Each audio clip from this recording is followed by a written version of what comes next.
Bamanyere cɛ ani muso Mali kɔnɔ ani Mali kɔ kan ka aw fo ka walima dɔn ka sangane bi alamisa donya marskalo tile 12 sanba 2026 don.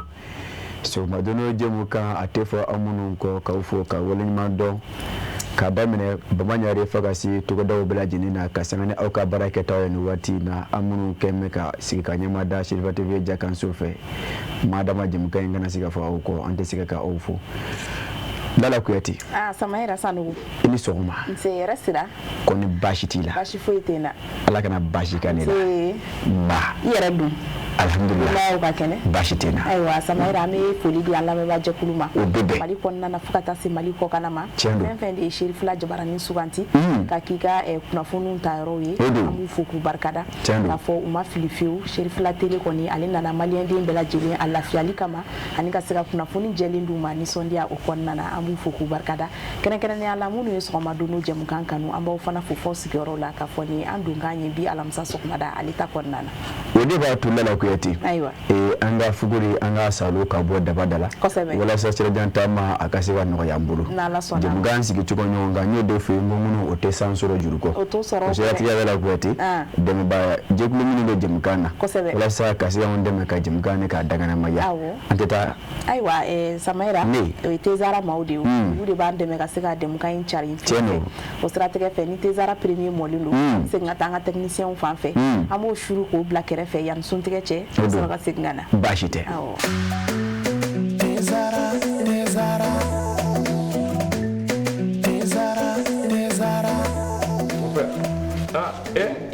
Amona ka nin den a bɛ min wuli tasuma kan wa? Mon père Mali bɛɛ bɛ nin ni nɛnɛ b'a la ni Afrique bɛɛ ni ye infusé ka ji kalaya k'a kɛ te kan o nɛnɛ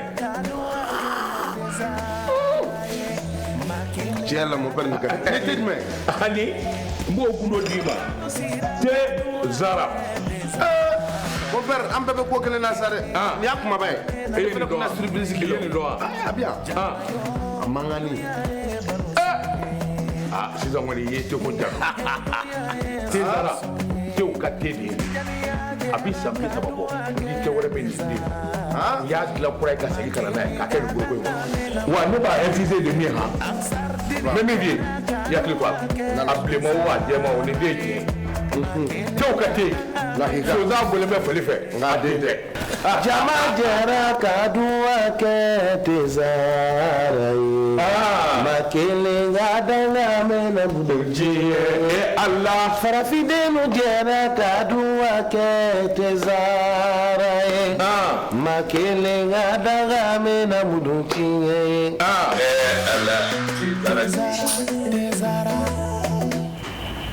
Lala Kuyate. Samaira. Nin ye tiɲɛ ye. Kosɛbɛ. Manifin dɔ ma ni turu min ye. Ka n'o di dɛ. N'i y'o di i bɛ kɛ dɔnbala fili ye dɛ. Bamananw ko ten. O ye tiɲɛ. O siratigɛ la nin ko nin ma fili fiyewu. Kosɛbɛ. Nin y'an kɛtɔ ye yafa b'a la ka laada ne ka tɛmɛ o sira fɛ. Bawo dɛmɛbaa min bɛ anw na. Kosɛbɛ. Nin y'an kɛtɔ ka yafa b'a la fuguri k'o bɔ daba la. Awɔ. Ni olu ka yafa b'a la nɔbilaw ye. Kosɛbɛ. Tiɲɛ don. Ayiwa Samaira n'an bɔra Tezara maaw la hali bi an bɛ segin ka taa an ka technicien kɛrɛnkɛrɛnnenya la Abu Jabate. Jabate ba musical. Kosɛbɛ. An bɛ taga fan fɛ min y'an ka bi clip du jour fɔlɔ ye ni o ye Zigiri Sali Togo ye an b'o fana ɲɛmada ka sɔrɔ ka na kunnafoni balan dayɛlɛ kanubagaw ye. O bɛ bɛn.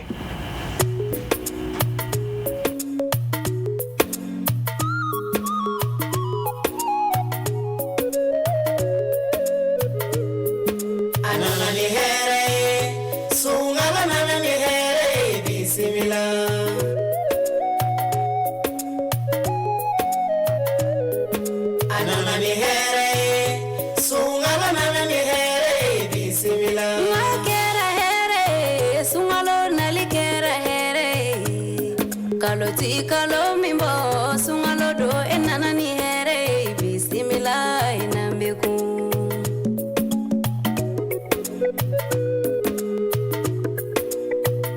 sungalo nana ni here bismillah sungalo e kalo bae boya kalo ni ya fakalo do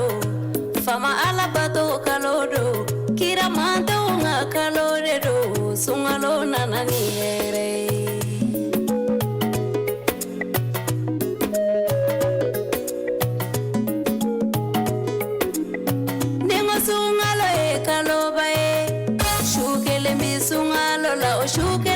sani kalo bakelenye ode lelatul kadiri ala jigina sungalola asani bangina sungalola pati umaga kera sungalola baduru jojo tara sungalola alina dana kurane tafsiri ma sungalo kono sungalo nanani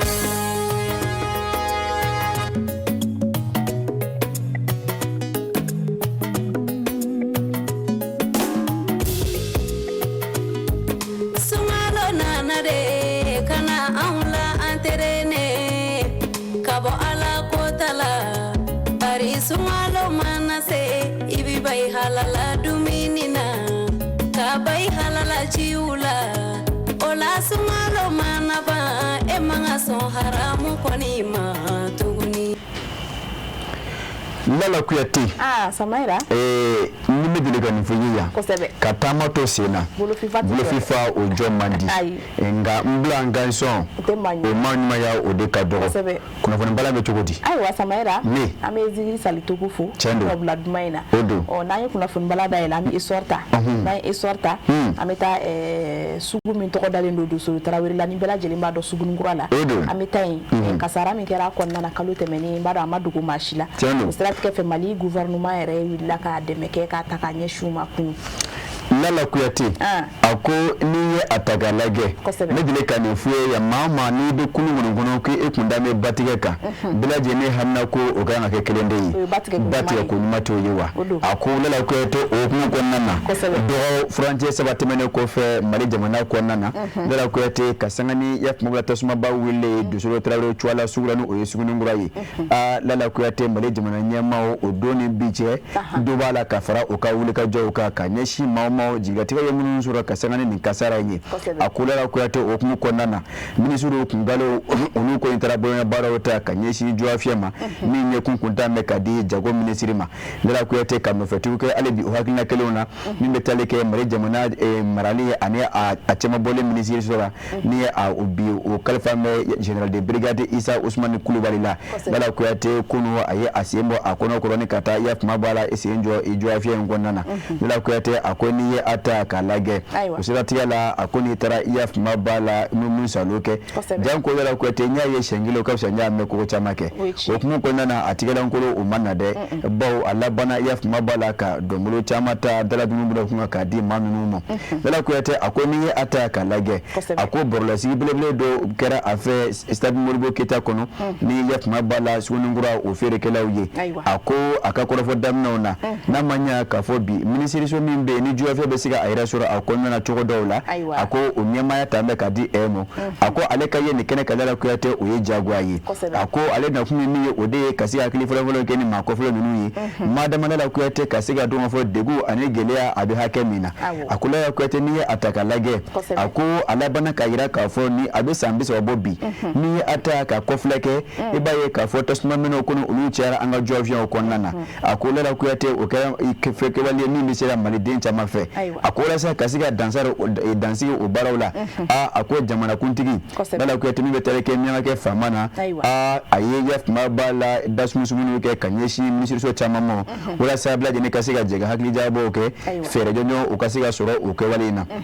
Lala Kuyate o fere do ukumabo de kera kasiga sugu fio oniko ojoka na Mali jamana konana Lala Kuyate wala sa akasiga ke suguye minga ni tani segi ube noya donga bo ufuna Lala Kuyate ukasiga ke fen kan ye ako hukumu konana sugunu ngurawa ako osena ye obarola ko wala sa kasiga yuro ni ka ajoka ke ne ka chenya danko Lala Kuyate mamun be bara konana ala Lala Kuyate ulu kasiga tonmobo kana ke kumane kuma kololoye ako sugunu ngura abe ayira ye omina kono ako Lala Kuyate ni ye atagalage ako ntina fo ukonna jofie ngoni mine maula kadima werema ko ayi otede ko ni jofie ko ni jora kaba Lala Kuyate mamunu kume akono ako Lala Kuyate yaf mabala ulu ko ni makumfolo nake ulu yi Lala Kuyate ni mawala na fara oka ulu na sura kana ako ni ata kalage ako Lala Kuyate sugui jamana tadu ga Lala Kuyate kasana ni yaf mabala kana sabatili baro kanyeshi njokeloma abebe oka bonu yoro na watina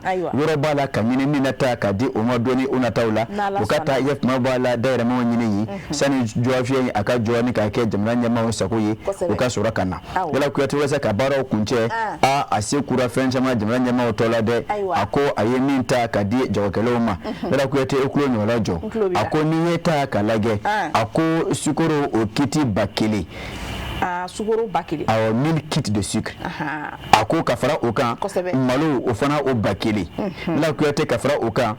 tulu litiri 5 1000 Lala Kuyate ninnu ŋɔni taara ka di yafuma bala maaw ma tasuma kasara ye minnu sɔrɔ juwafiya kɔnɔna na Sonunkura ko don Sigita Salimata Dambɛlɛ ale de ye Kalamukasu dabaji la ka nɔbila kɛ e ni ne anw ta kɛra la ne k'a lakali ye ayiwa Samayira tɛmɛni kan an bɛ foli kɛ ka ɲɛsin gouvernement maaw ma sanga n'u ka nin dɛmɛba in ye ka ɲɛsin Sugunikura maaw ala ka an kisi ni kasara ɲɔgɔn o siratigɛ fɛ an bɛ indépendant ta n'an y'o ta an bɛ taa Gawo marabolo Kanabila don kosɛbɛ an sera yen Samayira i b'a ye k'a fɔ kunu ko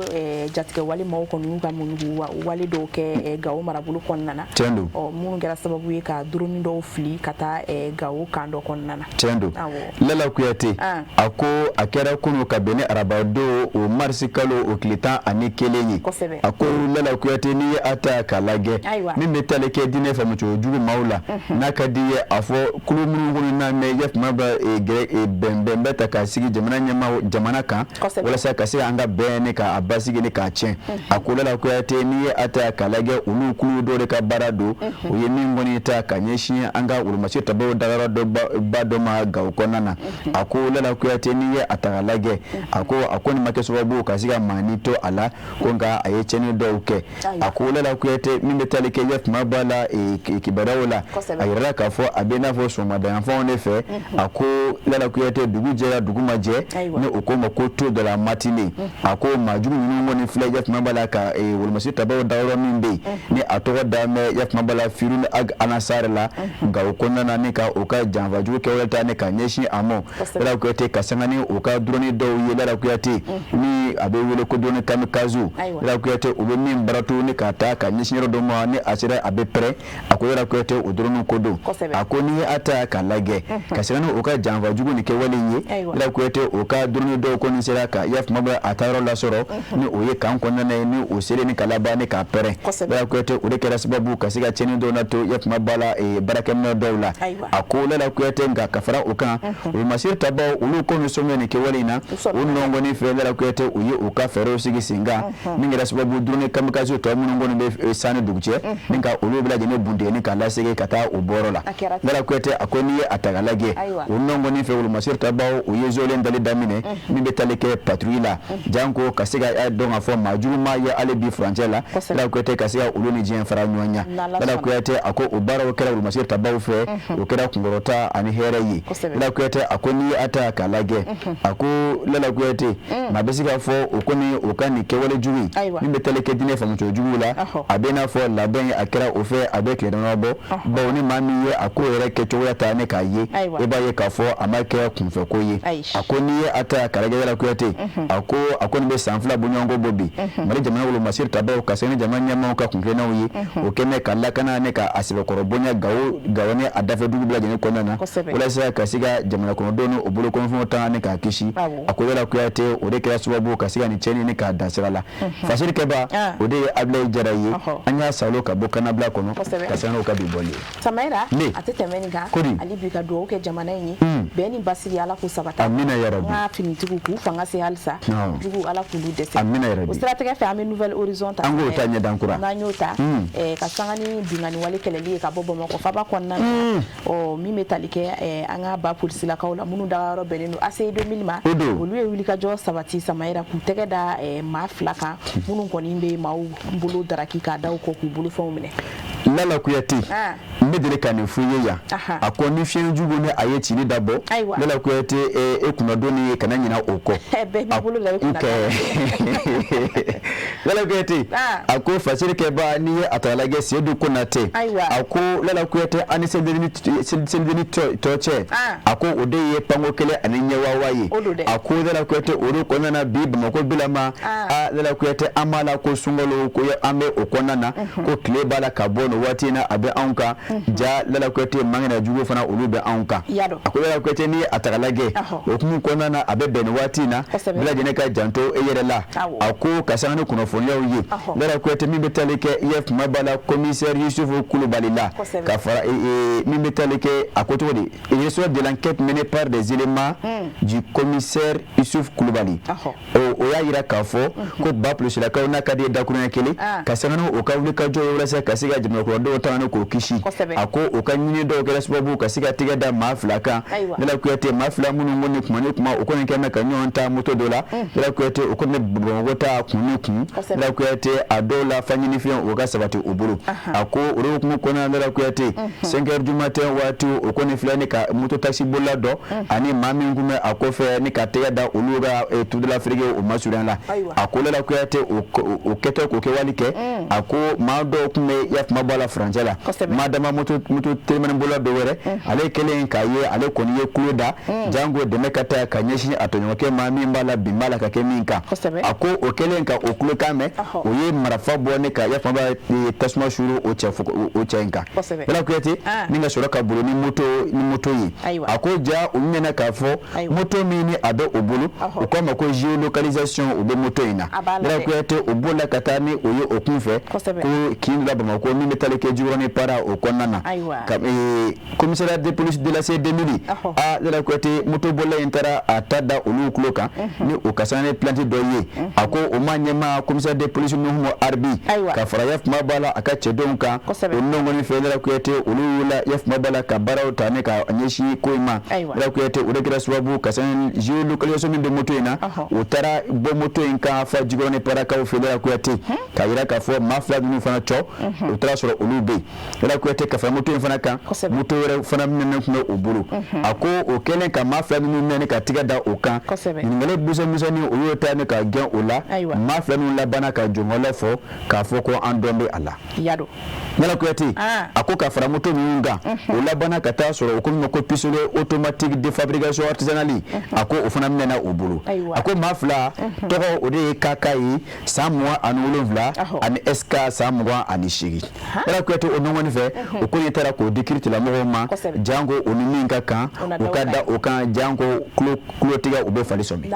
unake sababu kama to no ko ladi ka donga fo no watina ni mama yi pete kibe anga lakana ne kache jamana kono na nyi mi ndala ko yete aflani chatige sebi kunati ali de afasiri sabaira ameto nouvelle horizon on alibi ameta ko flache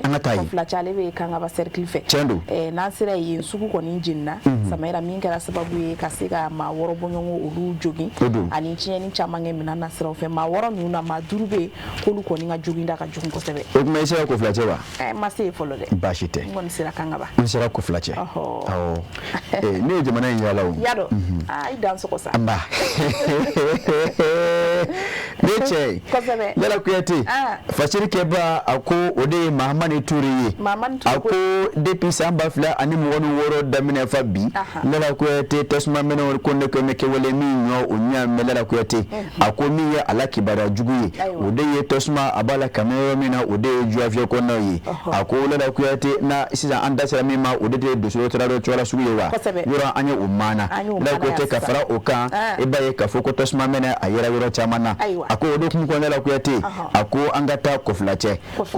lela ko yati ako mi ata kala ge dugudu mi me kanyogo o komini konnana kanga ba o cercle fe bukuru umara bulu ba konnana lela ko yati ako ni ataka lage ako ni tasma ngone amena kabeni tenedo umar sikalo kle kononto sama fani ngone woro ye ko flache o juafie bala lela ko yati ako ni ataka lage tasma mena ngone akara sababu kasika chini chamani kanate juafie konnana lela ko yati mawo bonyongo ulu koni tasma fundeni ye ulu sibe ko prepara ako ulu maworo la maduru kono ulu takeme kamana ganye bi ako lela ko yati kafara mbila jeneka chene were konni tara kanyeshi juafie ma madama juafie du mamu ngoni meta yaf mo juafie njo ako unongo nife makoni mato maningo mato ala lela ko yati nga ayera kafo juafie onu ubitalke gawla ko omwa anu ko ulu betara tasma fie moto fla fana lela ko yati ulu tara tasma menefe ako karatani kelembe ala ani moto pompu kili lela ko yati war mu fana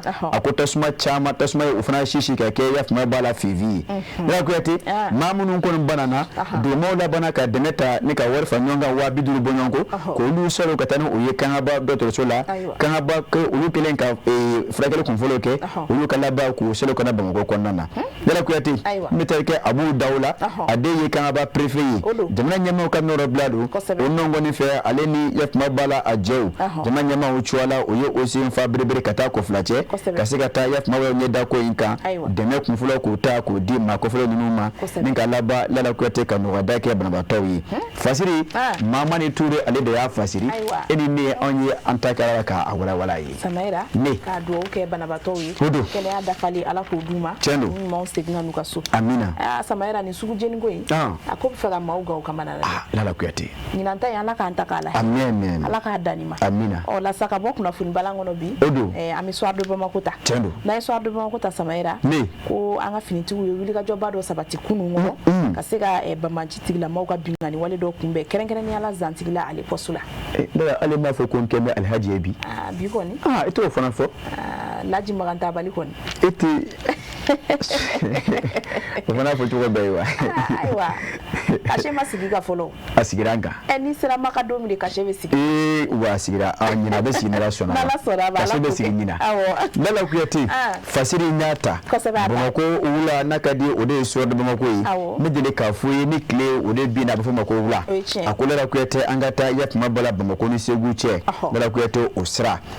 akolela kuyate Bamako ni seguche sira akono wati na nakadi afo abe wati damana mabo lala kuyate majugo ko ni kembe ka yenke utama yoro yi ako ode kembe kuma ni kuma okoni be yat mabala jatiga wale ke walu tane ka nyeshi mauma muni be yo osra ko folenka ako ode kuma ko nana ka bene kunu marchedo klita ani kele samba fla ani mwono woro yi ako izantigla posila ankoro ako lala kuyate ni ata ka lage ako yemfana uye uka jatiga wale barado ta ka nyeshi omo ako ni ata lage ni munde ashen fula yi bawo maju nunu obedele ka uka janwaju ke wota ka nyeshi ni yoro ko folema ni obezantigla posi ko fo ako ni ata lage lala kuyate ukoni kele ka ke woro junu ga nundo unongo ni fe ulu machir tabaw ulu yo ojabi lala kuyate ulu ko o ma ko na sura o sigi nyoko an wulene ka jo unongo ni fe ulu machir tabaw wule ka bunteli tane ka nyeshi maju nunu mo lala kuyate akoni ye atagalage ako ka makli ji ka fo mi meteleke fanala kana kono bugu fe na ka de ye jo la marabulo ba ako lala kuyate depuis otokalo samba fla ane mo woni duru ako maju nunu ngene ka yenge o dagawra ye ako to sera to anga kalaya ako ni ye atagalage o otokalo samba fla mo woni duru la ako ul masir tabaw ko ni ye yaf ma bala susul badde ke woro ko fo do la mi meteleke jo la o marabulo kono mi ngara sababu kasiga janvaju ke wa minu chamani ka oni ngene karaba ako lala ko teni atagalage ako woro do mi meteleke izantigala posi anga sega nai ako abe seguni Bamako che ako ani Bamako dugu che kilo biduru bonyongo do ako lala ko teni atagalage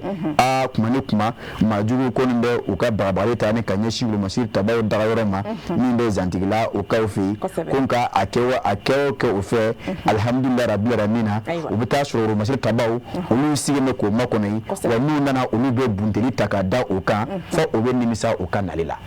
nke aiwa dala kwati yuzu ko nate rebe ya fasiri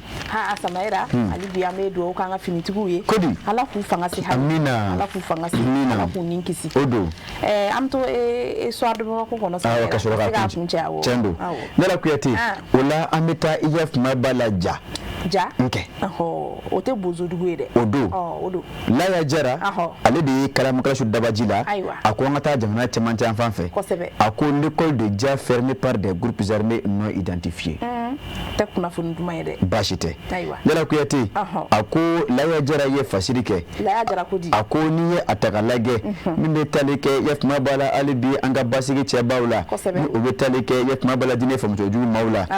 ako oyenda malama do ke tenengu o circle kono de ako ode okumu kono na minde talike jadugu o école sola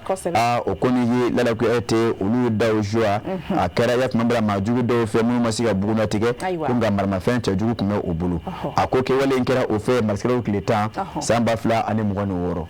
Lala Kuyate a ko n'i ye a ta k'a lajɛ ma a bɛ se bi kalanso 1000 bɔ ɲɔgɔn ma Mali kɔnɔna Lala Kuyate ma a bɛ se ka fɔ minnu kɔni ni kalan kɛlen o kɔnɔ Lala Kuyate fo ka taa bila juin kalo la san 2024 ni kalan kɛli ni a kun bɛ ka kɛ gɛlɛya kɔnɔna na lakanabaliya o ye a sababu ye a ko o de kɛlen bɛ sababu min bɛ tali kɛ denmisɛnnin 522 000 enfants o tɛ 5000 ni 200 ani dɔɔnin wa Lala Kuyate o de kɛlen sababu ka se ka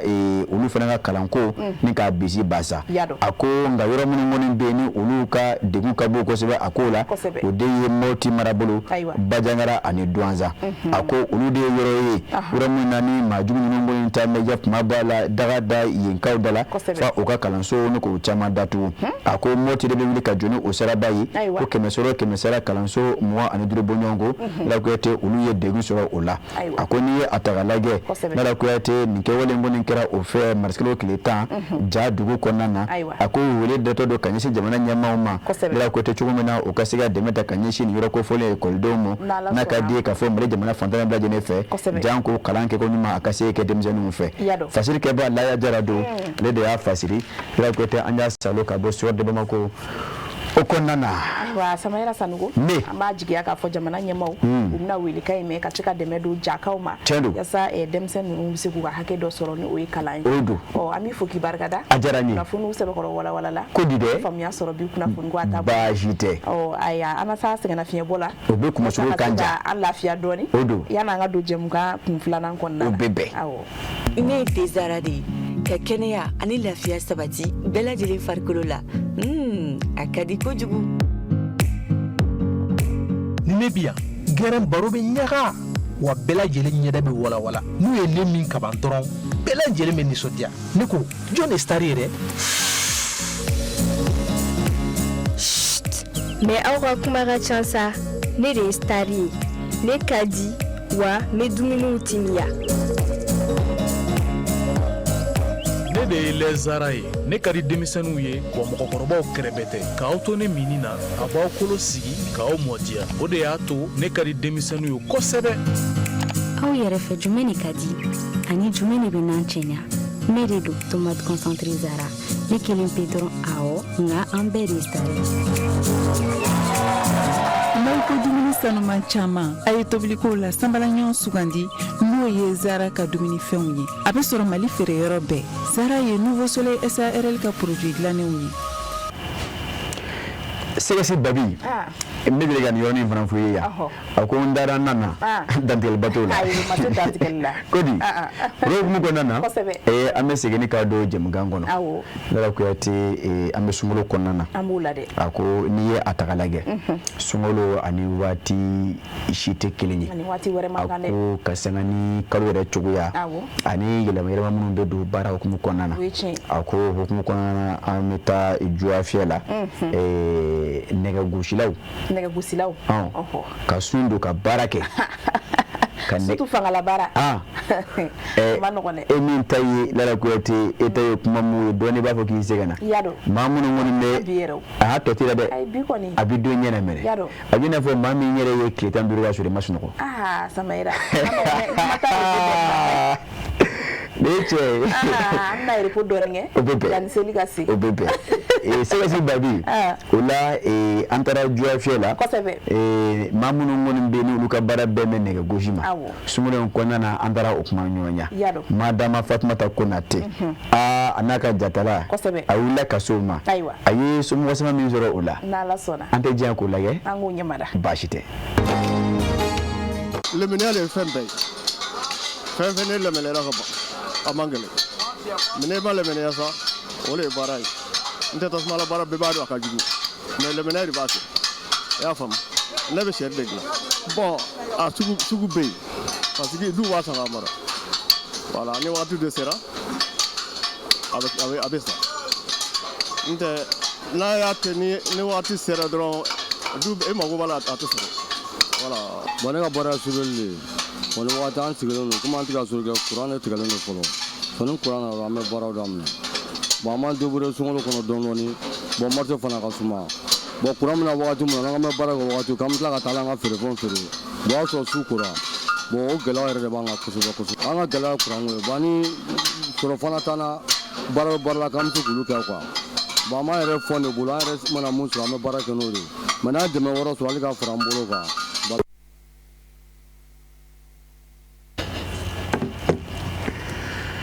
Sɛgɛsi babi Samaira an bɔra sugu la kosɛbɛ yɔrɔ e yɛrɛ ye nin ye dɛ Samaira ɲini ye dɛ a ma nɔgɔn dɛ Samaira nɛgɛ gosilaw nɛgɛ gosi parce que nin ye wɔsi yɛrɛ Kodi kolo ni fasa k'a gosi ni fanga bɛɛ lajɛlen nin ŋɔni na ne min fɔ i b'a gosi yadɔ depuis bɛ wɔsi ka n'i ja ka tila k'i wɔsi a ma nɔgɔn k'i ja u bɛɛ y'a tɛ i b'a sɔrɔ ko nin i bɛ sun na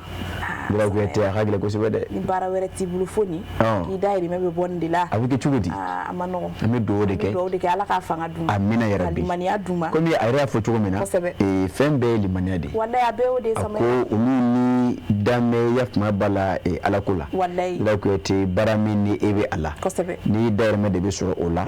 Bura kuyate ko o gɛlɛya ma t'o ye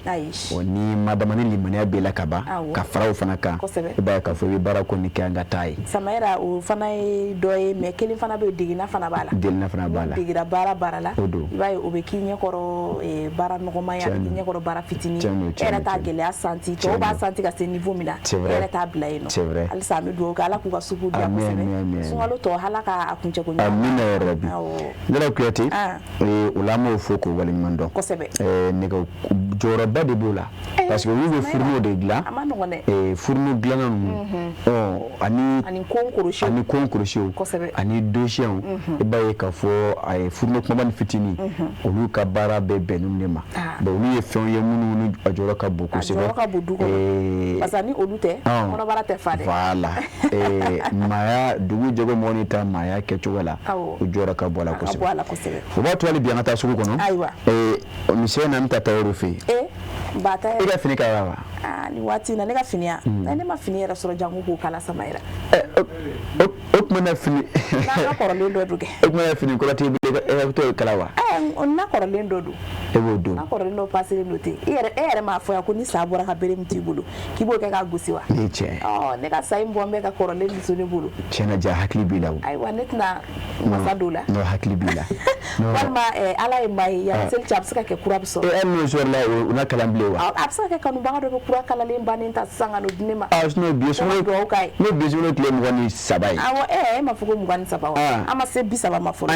ani seli tɔ komi e tɛ ka an minnu bɛ suna nin ko in tɛ dɔ kɛ kana ko in gɛlɛya dɛ an ma se tile 30 baasi tɛ an minnu bɛ suna an b'a dɔn n'a ye 30 sun don min na sisan sɛjɛ sisan an bɛ se k'a fɔ ko Lala Kuyate ni min ŋɔni f'i ye baasi tɛ an bɛ dugawu de kɛ o de tɛ a Samaira Ala ka nana changement jumɛn k'o la sisan Ala ka nana sababu ɲuman ye amina yarabi Ala ka nana sababu ɲuman ye amina o ka dɔgɔ Ala bolo kosɛbɛ ka nana sababu ɲuman ye ka finikɔrɔ dɔ salen k'o d'e ma n'a ma ɲa madame Sako bɔnna komi ne tɛna ko f'o fana ye ko f'o ye dɛ ko ne ye dɔ sɔrɔ ko n yɛrɛ bi yan u ka dɔ don n yɛrɛ kan na nin ye tiɲɛ ye kosɛbɛ o de la an ka dugawu kɛ ɲɔgɔn ye Ala ye ma ye Ala sɔnna a ma a bɛ lajɛlen bɛ nɔgɔya o la tailleur kosɛbɛ nin waati in na Lala Kuyate olu fana ni finitigiw telefoni bɛ soni a tɛ taa an bɛ taa fɔ ɲɔgɔn kɔ ni client kun bɔra dɔrɔn tabali jukɔrɔ la an b'an yɛrɛ kɛ an ma boli k'a dogo ye an ma nɔgɔn Lala Kuyate an ye olu fana baro ɲɔgɔn ɲa hali bi Fatumata Konate ale ka sɔrɔlen don min sɔrɔla o la ne ni aw an ka o ɲɛmada ka ɲɔgɔn sɔrɔ n ko kura Sira somɔgɔw i cɛ ni denw bɛɛ de somɔgɔw bɛɛ ka kɛnɛ nba Ala ka tile yɛrɛ d'an ma Ala ka nsu gɛrɛgɛrɛ ma Ala ka labanko ɲuman d'an ma Ala ka sunkalo timɛko ɲuman ni Ala sɔnna ma o y'an yɛrɛ ka miiriya ye an bɛ fɛ a bɛɛ lajɛlen ka kala mais fɛn min ye problème ye n'an yɛrɛ bɛ siraw la o dan ye courant ko ye courant ko in de ka gɛlɛn kosɛbɛ yɛrɛ de parce que courant bɛ tigɛ wagati bɛɛ fo an yɛrɛ bɛ ka groupe dɔ ɲini ni courant tigɛra dɔrɔn an bɛ essence k'o la k'o de wuli yaasa denmisɛnninw bɛ se ka baara kɛ n'o tɛ ne yɛrɛ tɛ se ka baara kɛ tugun anw kɔrɔbayara sa kalali yɛrɛ ma ayiwa baara in kɔnɔna na gɛlɛya b'a la parce que i bɛ mɔgɔ caman ka fini mɔgɔ caman b'i deli k'a ka fini d'i ma ayiwa e b'a minɛ donc n'a ma se ka kala dɔrɔn o y'a yɔrɔ gɛlɛya yɔrɔ ye e bɛ kɛ nkalontigɛla ye a tigi ti danaya da i kan o ye Kunubugu la ayiwa duwawu min ye n bolo ka ɲɛsin an ka jamana na an kɔni bɛ duwawu kɛ tɔɔrɔya min b'u kan tɔɔrɔya min bɛ jamanadenw bɛɛ lajɛlen na an bɛ duwawu kɛ ala bɛ se k'o tɔɔrɔya wuli ka bɔ an kan cogoya min na o de ka d'an ye parce que nin tɔɔrɔya in a tɛ jamana kelen i bɛ se k'a fɔ fana ko jamana kelen yɛrɛ tɛ tɔɔrɔya in ye tugun jamana caman bɛ yen tɔɔrɔya b'o kan mais i yɛrɛ bɛ yɔrɔ min na i b'i yɛrɛ de ta dɔn n'o tɛ tele ni fɛnw na an bɛ yɔrɔ caman ye tɔɔrɔya b'olu kan. Lala Kuyate an b'an ka cɛkɔrɔba ɲuman fo a ye min fɔ Wulibali don a ko an n'a ka kumaw ta k'a lajɛ Lala Kuyate a da sera min ma ni u bɛ tali kɛ finiko la a ko maaw caman bɛna don i kan u b'i deli k'a fɔ karisa ni ma ɲɛ n ma n ka fini tɛ kalan ni ma ɲɛ n ma denmisɛnninw tɛ fini sɔrɔ o b'a sɔrɔ a tigi ye a nakuma tɛmɛ Lala Kuyate ni sɔnni ye a don waati tɛmɛ zirabu fisaya ye dɛ sisan ni ma nin na kuma na fɔ kuma na min na maaw kɔni bɛ ye kuma b'a la fini labanw ka k'olu kalan n'i nana n'i ta ye ka deli kɛ ko sigiɲɔgɔnya don ko n'a ma kalaw la fana tugun o fana y'a dama kuma don Samayira o de kama ko sogo ka fasamuru da ka go o de ye tailleur fana ni client ta ye kuma dɔ la dɔ bɛ ɲa la an ka belebele bɛ ɲa cɛlakaw fana la surtout anw musolakaw to bɛ kuma kan kuma n'a fɔ cogo don nka an caman de fana b'an sigi fo dernière minute an ka mana gane an taara an bɛ taa yɔrɔ min bila an bɛ na yɔrɔ min an bɛ sɔrɔ ka finiw ta ka taa n'o ye tailleur so la k'a fɔ ko tailleur kɛ k'o minɛ k'o deli ala kama hali n'a kɛra seli sɔgɔmada ye an bɛ n'a minɛ an b'a fɔ ten adamaden de fana don c'est vrai a bɛ baara kɛ a kelen ta kɛ ani mɔgɔw b'a kɛ nka n'u bolo fara ka dama tɛmɛ kuma dɔw la Samayira e bɛ taa n'i ka finiw hakili yɛrɛ tɛ to a la n'o ma kala sisan tuguni e bɛna mankan wuli tailleur kɛ la yɔrɔ a dɔw la o fana tɛ tailleur kɛ nɔ ye nka tailleur fana ka jɔyɔrɔ bɛ se ka kɛ jumɛn ye i ni mɔgɔ mana kɛ client ye cogo o cogo n'a nana ni fini a waati la m'o kɔni fɔ mais n'a nana ni fini a waati la yaasa e n'a tigi ka client kana tiɲɛ aw kana tigɛ ɲɔgɔn na parce que diɲɛ dan tɛ don kelen a fɔ an ɲɛna karisa ni ne ye nin minɛ ni ne ma se k'a kala an bɛna fɔ ɲɔgɔn kɔ e dun ne ka baara dan tɛ nin ye donc n b'a ɲini fɛ i k'a to yen ni seli tɛmɛna n b'a kala k'a ɲɛ donc n'o kɛra hali n'a tigi y'a di a kɔni na dɔn k'a fɔ i kɔni ye tiɲɛ fɔ an ɲɛna yarɔ donc an ka hakili kɛ ka baara kɛ n'o kɛra an bɛɛ lajɛlen bɛ lafiya ko in kɔnɔ sisan o b'a to e fana ka finiw kala cogo o bɛ nɔgɔya komi e ma fɛn sɔrɔ fɔlɔ kuma tɛ ka taa atelier la n'i sigi bɛ ka wɔɔrɔ k'a da kamalen de bɛna di ne ma i bɛ sigi ka wɔɔrɔ k'a da n ko prêt à porter de bɛna di ne ma ko prêt à porter a bannen a PAD de bɛ di ne ma prêt à porter a PAD de bɛ di ne ma ba diffusion o tɛ ne cɛ kosɛbɛ a y'a fɔ cogo min na Lala Kuyate ko man nɔgɔn san tan ko kelen a dɔw Lala Kuyate e b'a ye k'a fɔ maa kan ka maa yɛrɛ ɲininka o la parce que Lala Kuyate n'i y'a ye k'a fɔ kuma ni kuma tailleur ni client de bɛ ɲɔgɔn na i n'a fɔ cogo min na an balakaw yɛrɛ ta u ka juguya la maa kan ka yɛrɛ ɲininka yɔrɔ fini bɛ taa a taa kuma na wa ɲininkali to min bɛ yen mais tailleur dɔw fana Lala Kuyate kana wari lajɛ kana na taa wari nɔfɛ ni ma nana ta ye e k'a fɔ ko awɔ ni min n'aw na i k'o minɛ parce que ko tɔrɔmɔnɛ bɛ sɔrɔ a la e dun tɛ orobo wɛrɛ ye fo e ye buna adamaden ye farikolo fana bɛ sɛgɛn hakili bɛ sɛgɛn n'i sɛgɛnna don min na ko n'o ye jɔn dan ye dɛ n'o y'a sɔrɔ e mɔgɔ minnu ka fini minɛ k'a fɔ ko a ye na nin don ye Lala Kuyate e dɛsɛ la a bɛ dɔw la yɛrɛ a bɛ kɛ farigan ye la mais n'i ma se ka fini fana kala mura bɛ na tigɛ ɲɔgɔnna kɔni ɲɔgɔn na o tigi jigi tigɛra tigɛna kɛra i b'a ye k'a fɔ siɲɛ wɛrɛ non seulement o don kama e n'o tigi a ka sɔ tɛ fi da kelen na bawo a bɛ kumaw kɛ ala ma ka sɔ tɛ la wa fɛn min tigɛna ye a bɛ se ka na ni voilà a bɛ na ni makutucɛ ye a bɛ se ka fɔ mɔgɔ tɔw ye karisa tɛ mɔgɔ ye parce que o san wɛrɛ kɛ n'an ka fini ma sɔrɔ donc olu ɲɛsira fana kama an ka dan gɛrɛsɛgɛ ma Lala Kuyate maa tɛ tɛmɛ gɛrɛsɛgɛ kan madame na hali n'i taara baji la i bɛ garizɛgɛ de min ka taa k'a tɔ to ni ye tiɲɛ o b'a to hali bi an ka to jamana kɔnɔ kɛnɛya ko bunakun kan an n'an ka docteur maison kuji tata turi lela kuyate abi awa kuma minga udeyo tamashe munu bisika gesubabu ka don foko diabete ko be manivina tamashe munu baira ku diabete de bila ni mafu comment on te connaît donc aux pathologies qui peuvent accompagner le diabète donc là lela kuyate denga pa denga biatigi bulu là meta yaf ma ba technicien fanvo abu diabate ka don avo lela kuyate mi forme kono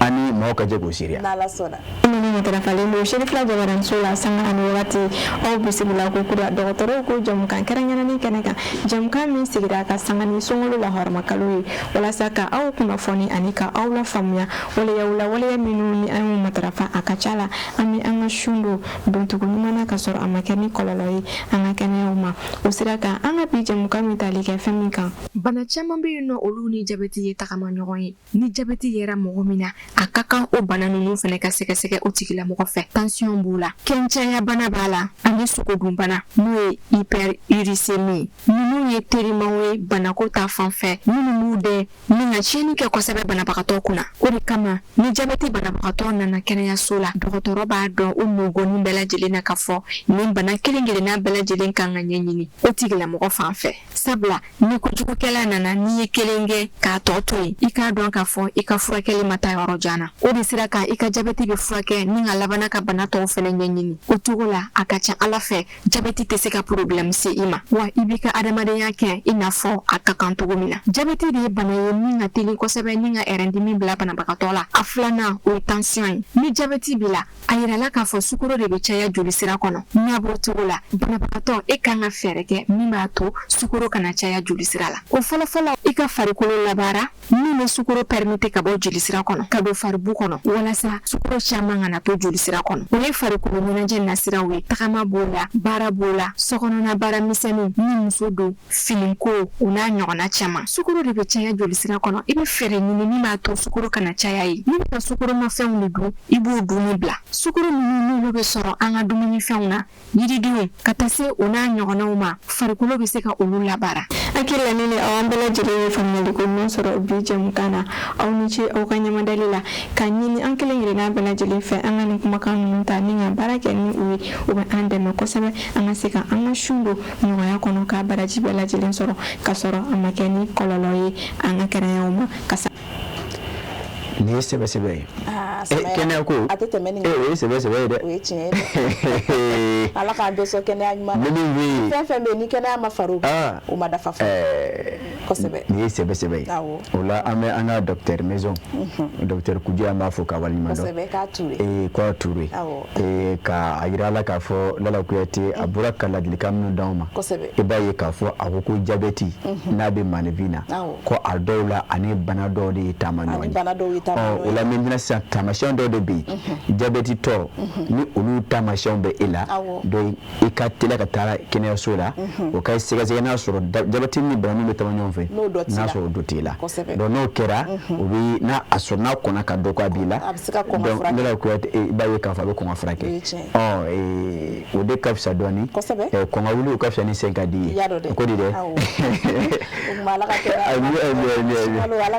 amina yarabi an ka dɔgɔtɔrɔ ka conseil lamɛn an se ka sunkalo tɔni bilasira hɛrɛ kɔnɔna amina yarabi an tɛna taa an ka clip du jour filanan na o bɛ bɛn ayiwa an ka bi clip du jour filanan o ye Kadi Konare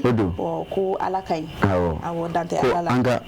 n'o tiɲɛ o don awɔ dan tɛ ala ka an ka diɲɛ ɲini an ka ala ɲini sanni an ka girin diɲɛ kan an ka girin ala kan tiɲɛ dɛ Samayira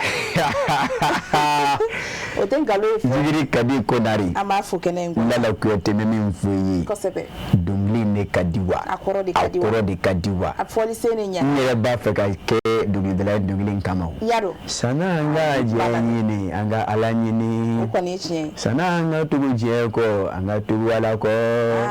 mɛ ni zikiri Kadi tun y'a da e ta in da cogo in na ma dala n'a kilifu kunna bɔ Ah, ni sebe shena. O ma yo ne mge. Ai na foike. Bajite. Lala kuyati.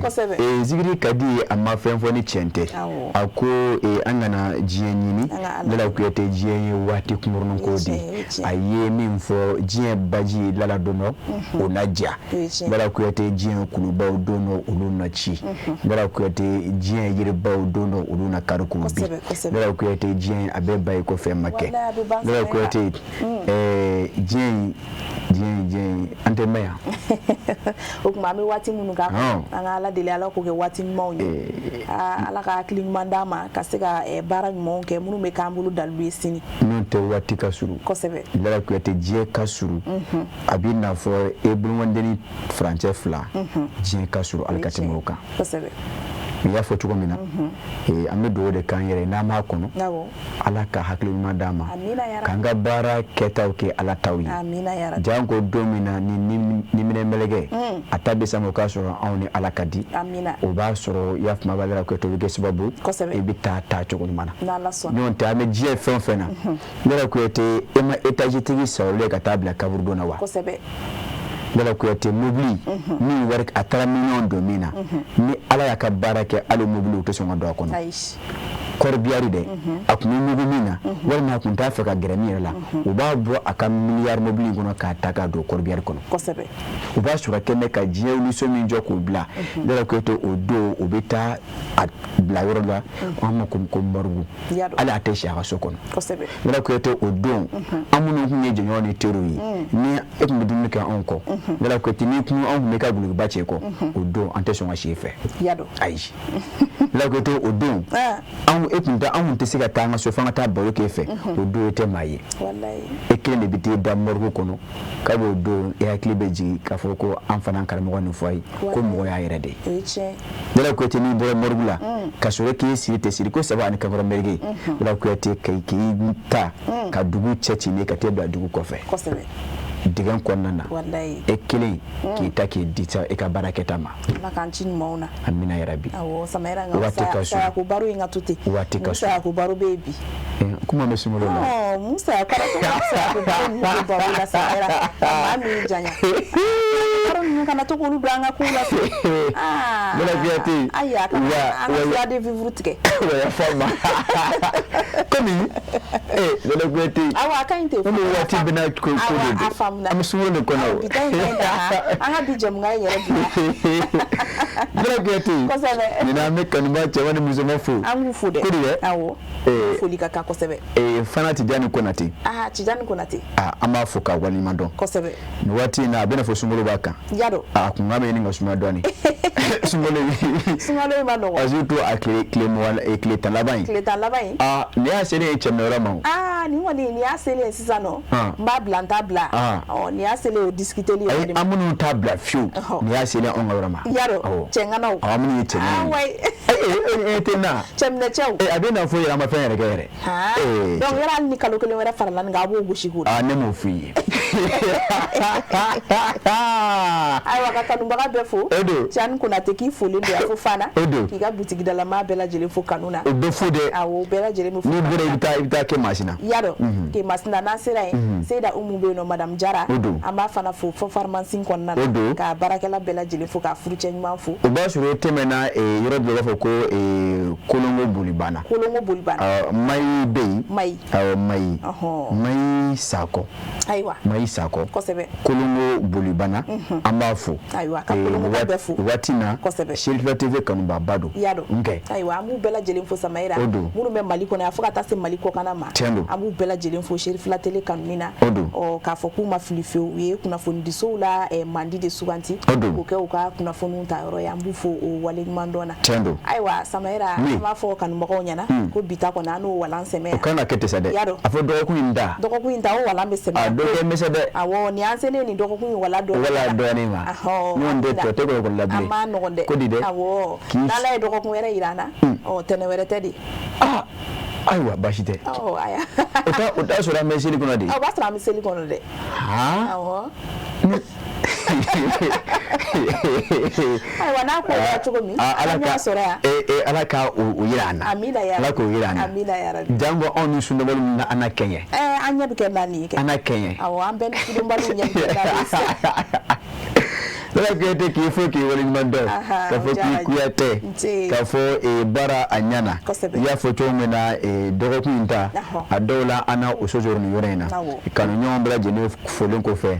malikona ani malikoka la kuyate ko fo ko wali mando uka kanu talla kanyeshi awma madama la kuyate ni dire kanu fuyi ni ya mekino na kuma kelete be kanu nyonde bila murmunu be elame wala kuyate ambe do kanyera yi ka doge kanu nyombra jene yi la ko te nya fo ye jinate ko no fen fla be min ka gira ka te jen fen fla be ka o ye bana ani sɛgɛn wallahi ni ngo sɛgɛn fanta yan ko do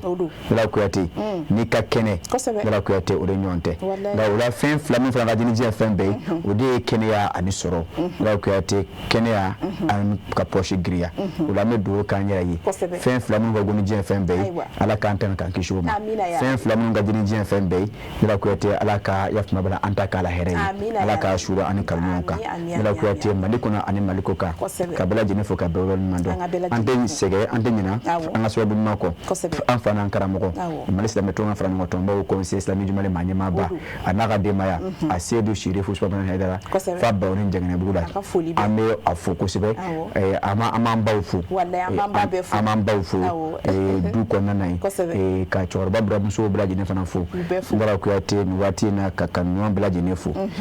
ka fo ne ma bashike sebe ke jemukan ka benishu no ojan fara doni nga ulama fo ni alama bashike fio ni alama nga joan irana tene nata 10h15 no ya sura mea ana kurane ka o mana wala ko yate sano che ma fo la ka do kun to ko fo herela ala ka klibi kle hera to chaya ala ka sumo teme irana ala ka musa go do ya ala ka kene o jidi ala ka farko kene o di wala ko yate ire bla ma bina fo sunni kan go sebe abin kale bitai wani ma foi famu